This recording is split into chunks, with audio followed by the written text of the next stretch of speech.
I learned how powerful my voice can be. I also learned how resilient I could be because um, I don't think you should ever tolerate abuse. But when I look back at how much I did, I realized how strong I was, right? Welcome to another episode of our podcast. I am your friend, Wafa Umran, and this is Go Beyond. He said, I was no longer willing to feel like I was to blame for how other people mistreated me. Look at you right now, you're glowing, you're doing what you like to do, and you're thriving in life. You're a leader. You wrote about confronting the past and the voices and how you wanted to create your own internal narrative. And that's what all of us struggle with, actually, identifying the identity that you want to live with and the truth, separating the truth from the false. You wanted to confront the past, not to punish, but to heal. And how that process helped you uncover your passion for helping others. Can you tell us how facing your trauma became the turning point that revealed your purpose, and how that desire to serve became your path to fulfillment? Absolutely. Yeah. And that's in a few ways. First of all, like I said, I didn't feel like I owned my own voice. So when I was letting all of this pain that had happened to me fester within me, and I was having this internal battle, I realized that I was dampening my own voice by doing that. I was continuing that cycle of not letting what I have to say matter, and not finding the time or the place to speak up. I got into therapy to start talking, to start getting it out.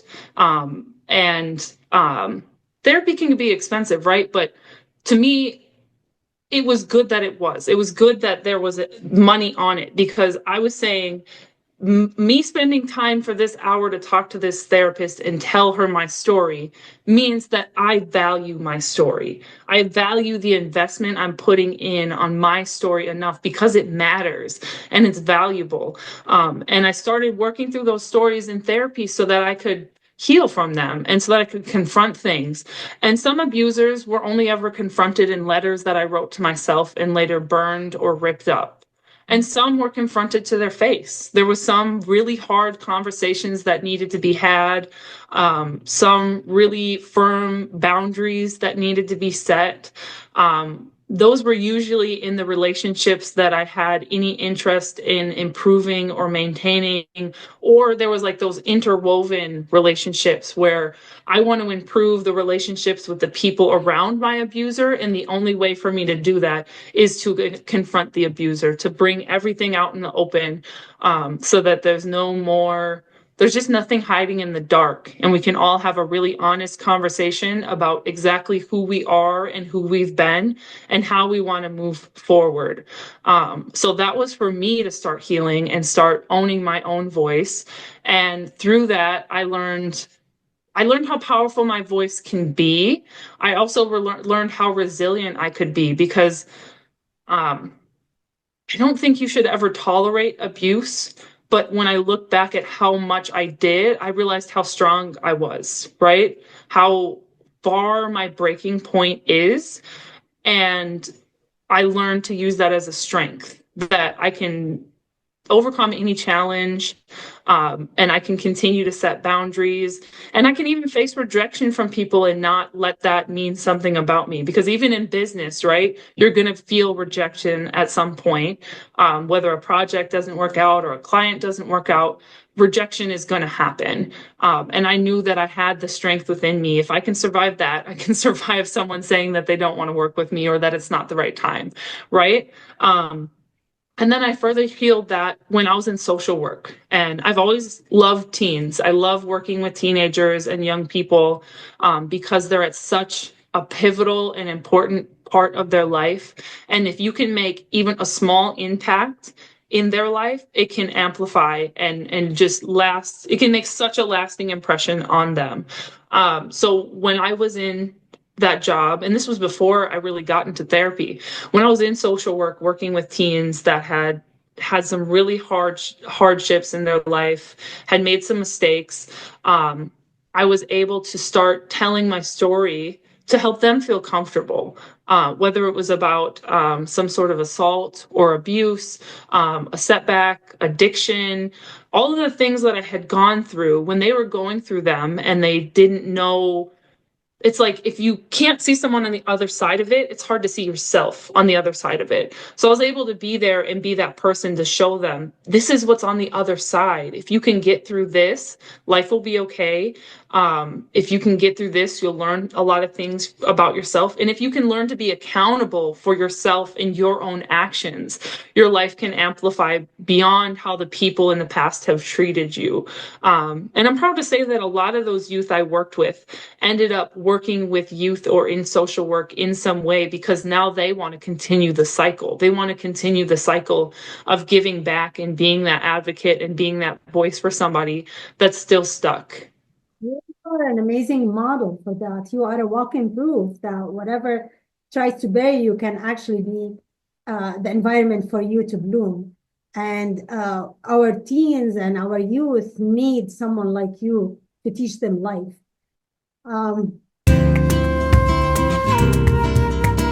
Let's talk about poverty. Martin Luther King says poverty is violence, and I believe it.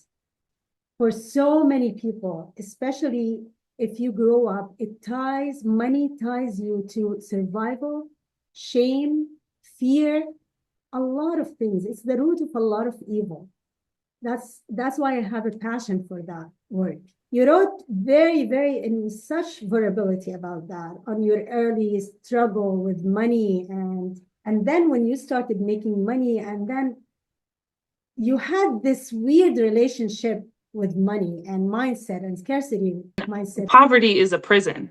And we live in a world where certain higher powers try to keep a lot of people in poverty, right? We're looking at where we're at right now with the cost of living versus average pay, and there's a big gap, right? And I feel it's structured that way on purpose to keep people imprisoned, because if they're in prison, they're in your control. If there's too much opportunity for upward mobility, then they lose control. And then the way that capitalism works starts to fall to bits because there's not enough workers to exploit. I think that'd be a good thing, but who am I to talk, right? I think socialism can be a good thing sometimes, and a lot of people would argue with me on that, but I would love to live in a world where everyone has everyone else's best interests at heart, right?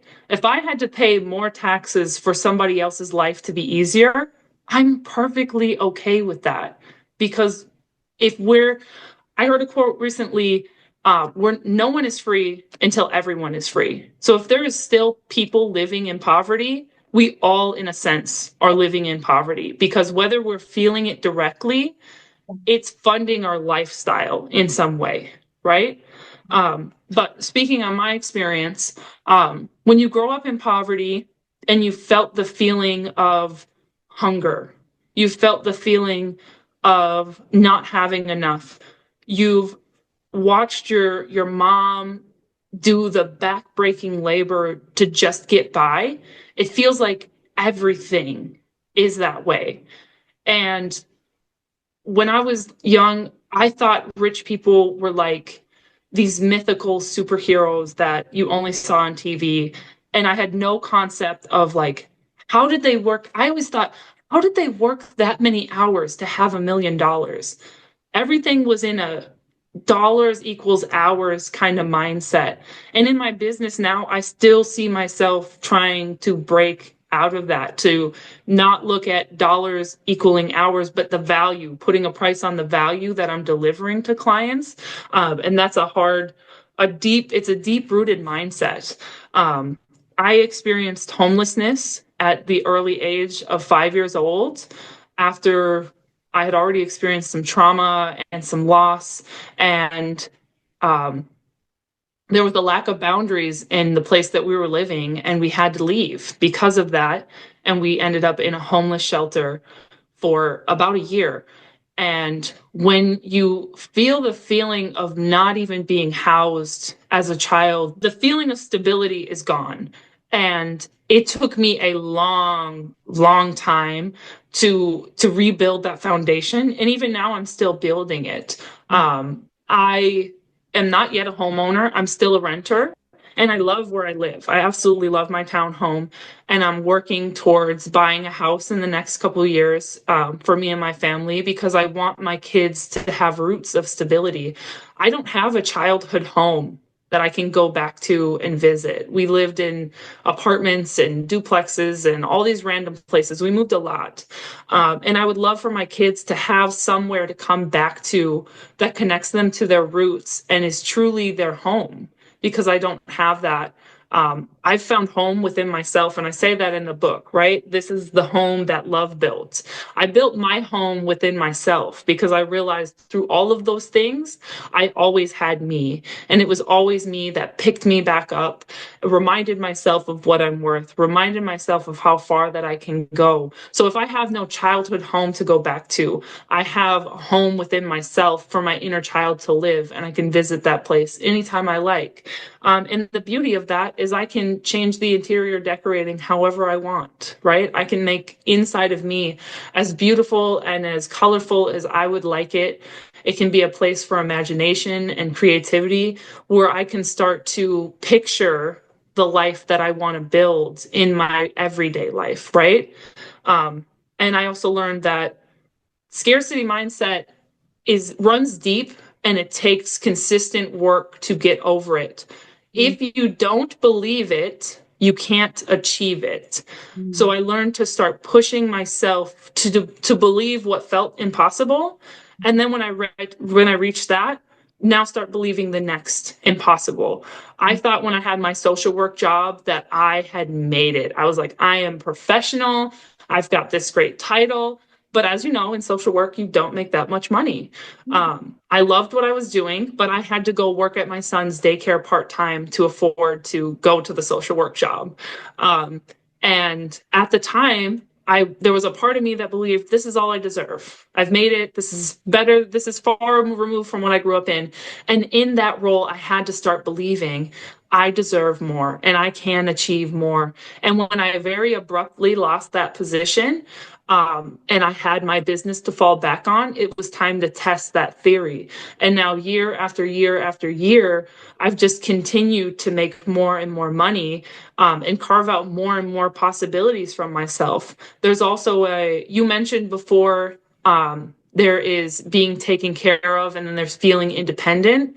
You had one person as your source, and I've learned to not see any one thing as my source. When I was in the social work job, my source was my job. That's where all my money comes from.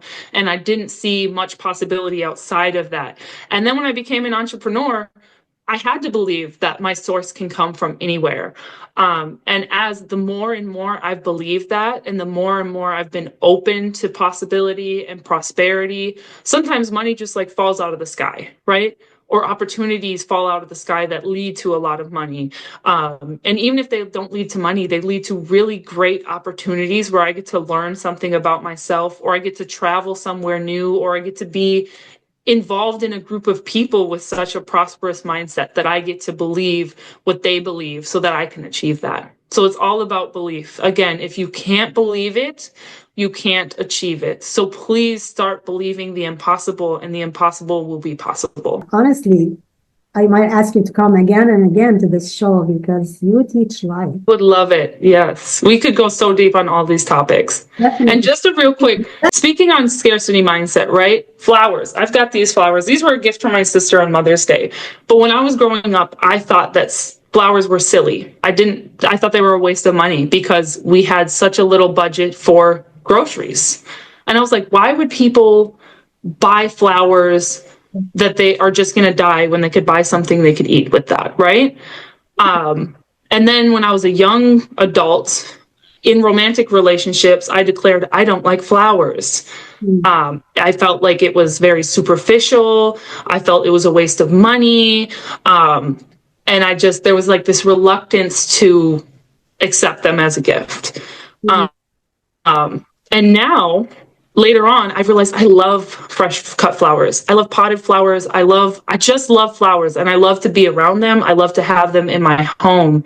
And what I learned was that flowers are an indicator of, because they are going to fade, right? They're only a temporary thing.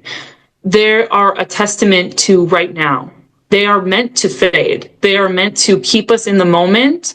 They're meant to remind us of where we're at.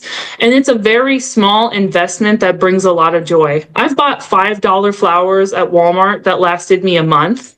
And they lit up my home, and they brought color to the kitchen table, and I'm able to walk past them and smell the flowers. And that little investment just brought so much joy to me and put me in a more prosperous mindset. And that is worth endless amounts of money. Yeah, but I totally understand when you don't have money for bread. This is Yeah. big luxury. Yeah.